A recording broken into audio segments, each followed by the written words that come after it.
How can you configure the movement types in SAP MM to ensure accurate and efficient inventory management?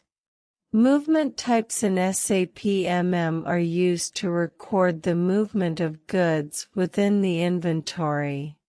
The following are some ways to configure movement types in SAP MM to ensure accurate and efficient inventory management.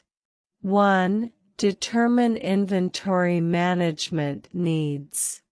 The first step in configuring movement types is to determine the inventory management needs of the organization. This involves identifying the types of goods that are being managed and the requirements for managing those goods. 2. Assign movement types.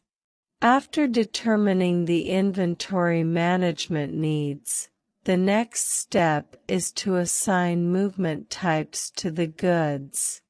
This can be done using the transaction code OMJJ. By assigning movement types, organizations can ensure that goods are managed in accordance with their inventory management needs. 3.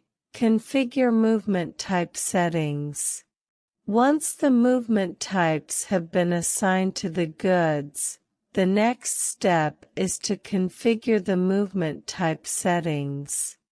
This involves specifying the account posting settings, the valuation class, and the other parameters that are required for the movement type. 4. Test movement types. Before implementing the movement types, organizations should test them to ensure that they function correctly. This can be done using the transaction code OMJJ. 5. Monitor movement types. After implementing the movement types, organizations should monitor them to ensure that they continue to function correctly. This can be done using the transaction code MIGO.